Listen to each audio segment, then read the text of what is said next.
Okay, simulan natin tong ang bagong paksa na tatalakayin ko ngayon, kapwa at loob, batayan ng pagpapahalagang Pilipino.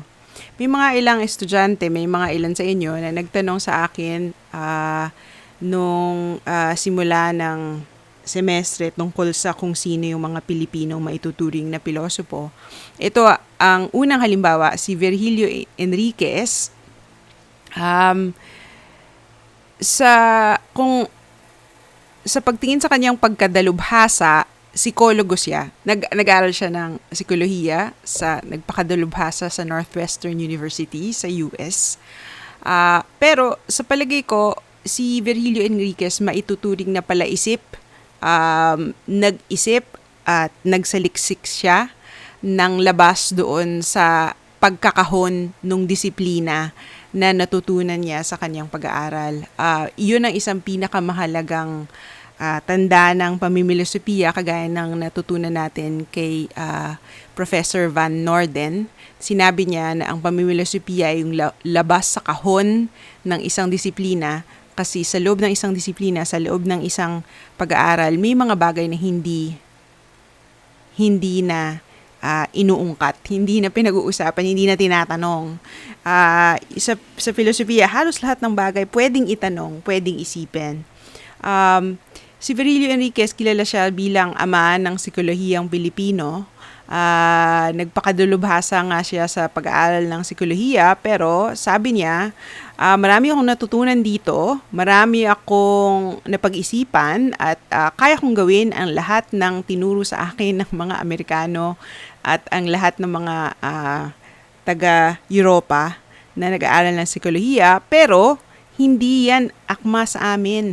Kung uunawain nyo kung paano mag-isip, kung paano gumalaw at paano makiramdam mga Pilipino, hindi pwede ang mga tinuro nyong metodo, mga konsepto at mga teorya. Kaya sabi niya, kailangan natin ng indigenous psychology.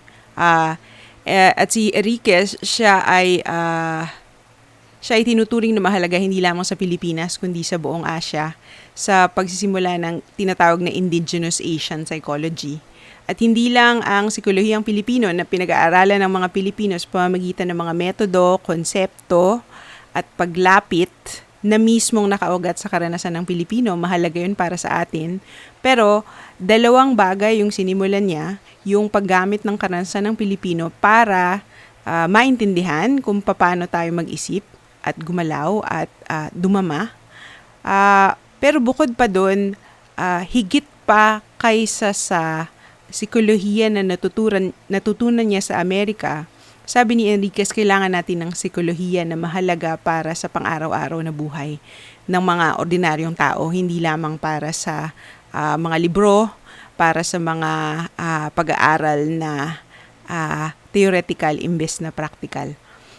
Ngayon, pwede nating ugatin yung bagong nangyayari sa psikolohiya, at may dalawang libro, may isang libro at may isang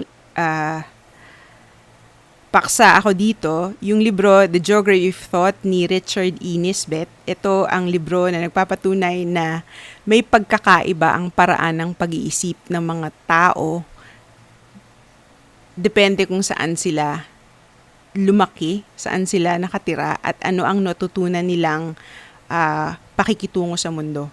Pagtingin sa mundo, yung mismong pagtingin sa mundo, kung ano yung nakikita ng mata ng tao, depende kung saan pumupunta yung mata niya, kung saan siya gumalaw, at kung ano ang kanyang nakasanayan.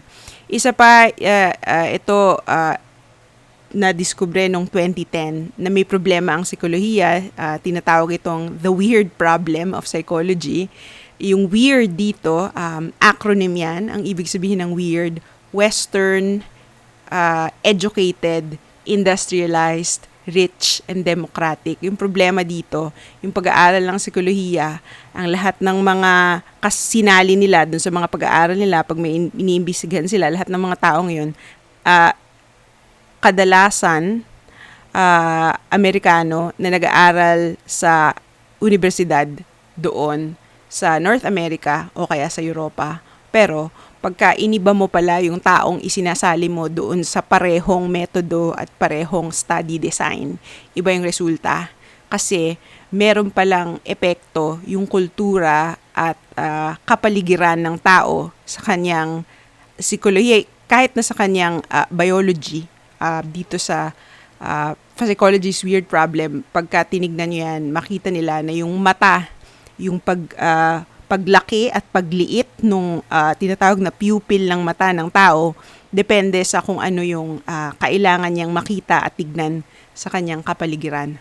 Bakit mahalaga sa atin sa filosofiya itong mga ito?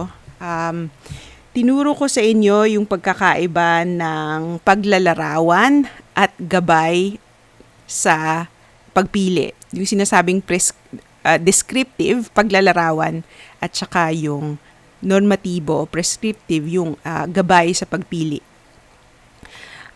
So, sisimulan nating intindihin ang pagpapahalaga ng Pilipino batay sa paglalarawan ng ating karanasan.